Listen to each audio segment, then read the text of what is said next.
ये कथा कहते हैं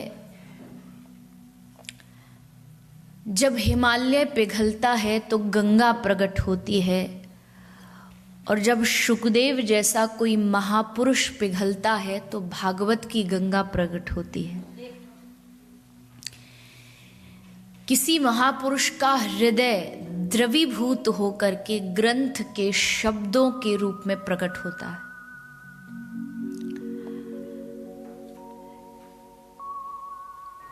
गंगा ऊपर से नीचे बहती है,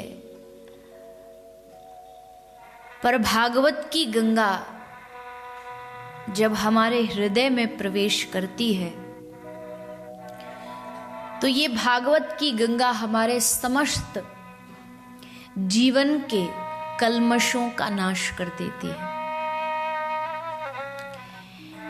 इसलिए जब राजा परीक्षित गंगा के घाट पर बैठे हैं एक आशा लेकर के कि कोई बुद्ध पुरुष, कोई महापुरुष आएगा और मुझे इस गिरते हुए दलदल से बचाएगा, तब तत्रा भवद भगवान व्यासपुत्रो।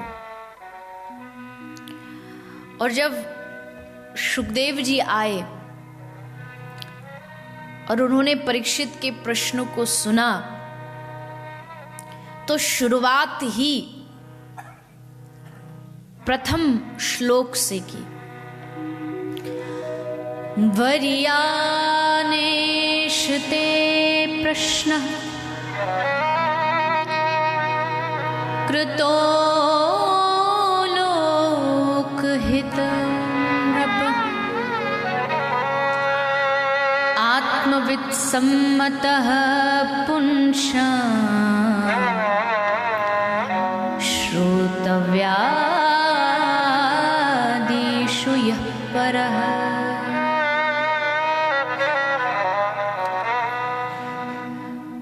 जिस प्रकार एक शिष्य ढूंढता है कि उसको एक अच्छा गुरु मिल जाए, वैसे ही एक गुरु भी ढूंढता है कि उसे कोई सच्चा शिष्य मिल जाए।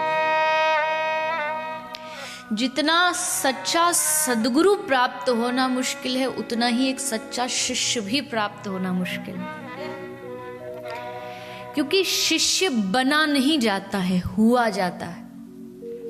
बनने में गड़बड़ हो सकती है, पर शिष्य होने में कभी भी धोखा नहीं हो सकता। इसलिए शुकदेव जी ने जब राजा का प्रश्न सुना तो शुकदेव जी आनंदित हो गए और कहा कि जो प्रश्न तुम कर रहे हो ना, ये किसी राजा के शब्द नहीं लग रहे, लग रहा कोई राज ऋषि बोल रहा। तस्मात् भारत सर्वात्मा भगवान ईश्वरो हरिः श्रोतव्यः कीर्तितव्यश्च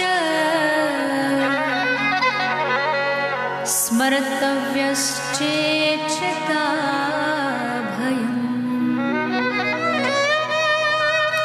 तस्मात् भारत सर्वात्मा भगवान ईश्वर हरि। हे राजन, तुमने बड़ा ही अच्छा प्रश्न किया है कि जिसकी मृत्यु की ओर जो धीरे धीरे जा रहा हो, उसको क्या प्रयास करना चाहिए कि वो अपनी मृत्यु को सजा दे। जैसे कई बार हम सुनते हैं जीवन को सजाना चाहिए, जीवन को सुंदर बनाना चाहिए, तो भागवत सिखा रही है कि मृत्यु को कैसे सुंदर बनाना। मैं बार बार कहती हूँ, जीने की कला फिर भी बहुत लोग सीख लेते हैं, लेकिन मृत्यु की कला हर किसी को नहीं आती। हमारे शास्त्रों में तो ये लिखा है कि 50 के बाद, मीन्स आपकी जब एज 50 हो जाए, 50 के बाद आता है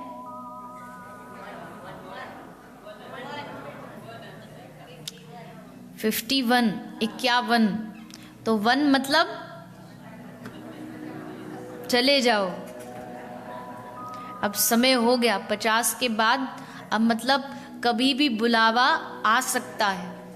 वन में जाने का मतलब क्या होता है? वन में जाने का मतलब कोई किसी प्रकार का कोई जंगल का नाम या किसी हिमालय का नाम नहीं है। भले घर में रहो, लेकिन आसक्ति जो है वो घर से, परिवार से थोड़ी सी कम हो जाए।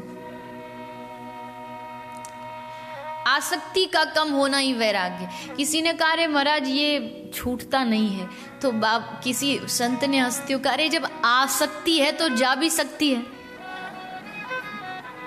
आई है तो मतलब अगर एंट्री का दरवाजा है तो मतलब वहां से एग्जिट भी होगी। अगर आसक्ति हुई है तो फिर जा भी सकती है। वो जाएगी कब? जब किसी सच्चे संत महापुरुष का आश्रय मिल जाएगा। तो वन जाने का मतलब कि आपका सबसे ध्यान हट जाए और अब मन केवल ठाकुर में लग जाए। मृत्यु आएगी, वन में क्या होगा? वन में कोई आपके साथ रहेगा नहीं, आप अकेले होंगे। मृत्यु होगी तो किसको याद करोगे? अब हम संसार में हैं, हॉस्पिटल में हैं, अंतिम सांसें चल रही, तो उस समय कौन याद आता है? बच्चे, बेटा, बेटी, फूफा, फूफी सब याद आते हैं। और फिर आजकल तो नया सिस्टम चल गया, वो गेट वेल सून के वो जाते हैं ना, वो भी लेके लोग पहुंच जाते हैं कि ये जल्दी हो जाइए ठीक। किंतु जब एकांत में होंगे तो एकांत में कोई दुख भी पड़ेगा, कोई शारीरिक कष्ट भी होगा, तो किसकी याद आएगी? अपने ठाकुर की याद आएगी। इसलिए मृत्यु सिखा रही है भागवत, मृत्यु का तरीका सिखा रही है भागवत, कि भले आप जीवन में जो भी आपने किया हो, लेकिन कम से कम मृत्यु के समय तो प्रयास करिएगा कि आपका मन गोविंद के चरणों में लग जाए। भक्त कहते हैं ना, हे प्रभु, बहुत सुंदर प्रार्थना है ये, हर किसी को करनी चाहिए। हे प्रभु इतनी कृपा कर देना मेरे ऊपर, इतना तो करना स्वामी, जब प्राण तन से निकले। क्या होना चाहिए? गोविंद नाम लेकर तब प्राण तन से निकले। और क्या इच्छा है? तो कहता है, श्री वृंदावन का वट हो, श्री यमुना जी का तट हो,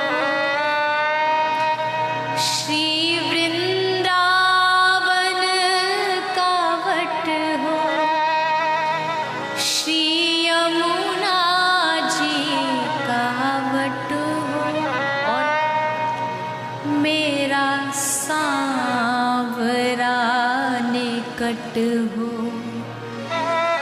जब प्राण तन से निकले।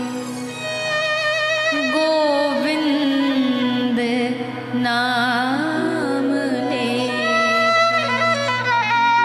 तब प्राण तन से निकले।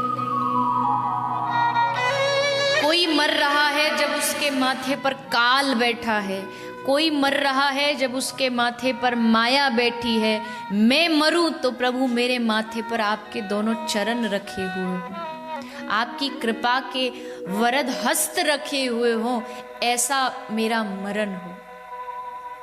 मैं आनंद से अंत समय में अगर जिव्या से राम निकल जाए तो इससे बड़ा तो मुक्ति और कोई नहीं हो सकती, इससे बड़ी मुक्ति कोई नहीं हो सकती। इतनी कृपा कर दो भगवान।